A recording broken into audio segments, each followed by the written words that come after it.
ఈరోజు రాజ్యాంగాన్ని చట్టాన్ని అపహాస్యం చేసేటువంటి పరిస్థితులు మనకు కనబడుతున్నాయి. అధికారం వినియోగించాల్సినటువంటి వాళ్ళు అధికారం వినియోగించకుండా పోవడం, లేదా అధికారాన్ని వినియోగించేటటువంటి సమయాన్ని పొడిగిస్తూ పోవడం, తద్వారా ఎంతో సమయం వరకు కూడా ఒక ఎమ్మెల్యే కానీ, ఒక ఎంపీ కానీ, ఒక ప్రజాప్రతినిధి కానీ పార్టీ ఫిరాయించలేదా అని నిర్ణయం తీసుకోవడానికి ఎంత సమయం కావాలా? వాస్తవంగా చెప్పాలంటే చట్టంలోనే కొంత పొరపాటు ఉంది. ఏం పొరపాటు ఉందంటే సర్వాధికారాలు ఇవాళ స్పీకర్కి ఇవ్వడం అనేది జరిగిందనుకో. వాస్తవంగా ఒక ఎమ్మెల్యే కావచ్చు, ఒక పార్టీ నుంచి గెలిచి, ఒక పార్టీ టికెట్ మీద గెలిచి ప్రజలు అతనికి ఆ పార్టీలో ఉండడని చెప్పేసి ఓట్లేసి గెలిపించినప్పుడు ఆయన ఆ పార్టీకి కట్టుబడి ఉండాలా, ప్రజల యొక్క నిర్ణయానికి అనుగుణంగా ఆయన ప్రవర్తించాలి.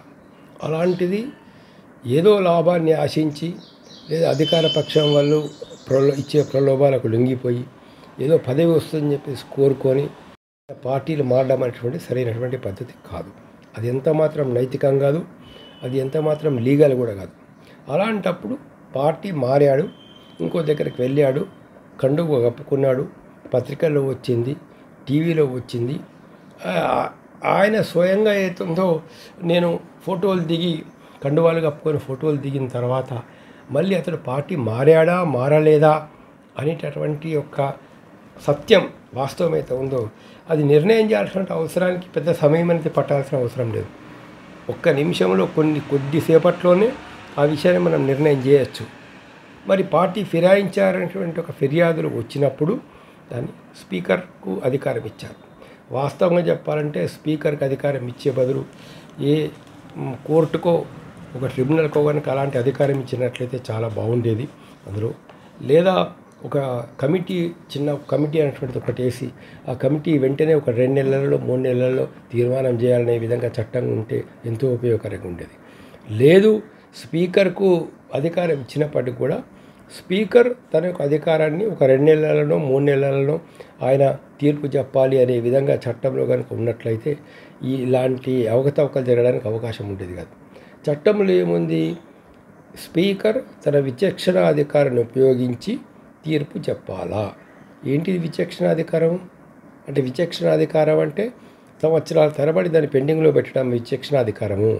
విచక్షణాధికారం అంటే అతడు అనర్హుడవునా కాదా అని నిర్ణయం చేయడానికి 4 ఏళ్ళు కావాలా, 3 ఏళ్ళు కావాలా?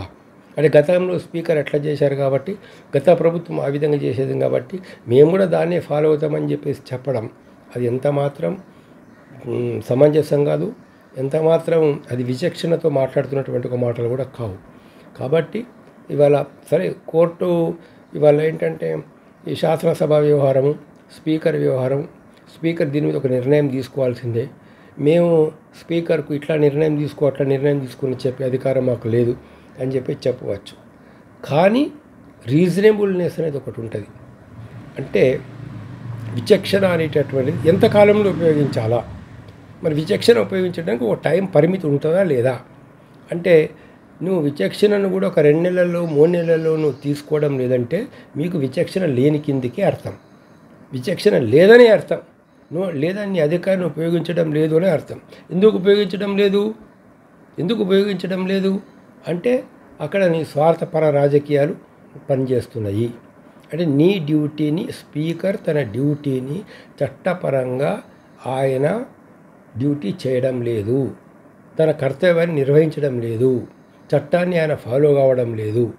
కాబట్టి స్పీకర్స్ ఇలాంటి విషయాలు ఒక 2 నెలలలో 3 నెలలలో 4 నెలల్లో కనుక తీర్పు చెప్పినట్లయితే సమంజసంగా ఉంటుంది. సంవత్సరాల తరబడి దాన్ని పెండింగ్లో పెట్టి అధికారం లేదు. విచక్షణ అధికారం కింద కాలాన్ని పొడిగించడం అనేది ఆయన అధికారాన్ని దుర్వినియోగం చేయడం కిందకే వస్తుంది. కాబట్టి దీని విషయంలో కూడా కోర్టు స్పష్టమైనటువంటి ఆదేశాలు ఇస్తాయని చెప్పి మేము ఆశిస్తున్నాం.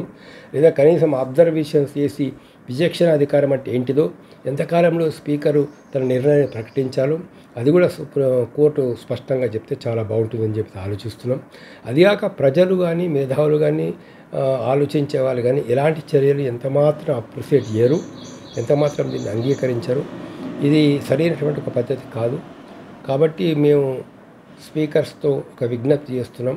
వీలైనంత త్వరలో ఈ విషయంలో ఒక నిర్ణయం తీసుకొని మీ తీర్పు చెప్పాలని చెప్పేసి కోరుతున్నాం.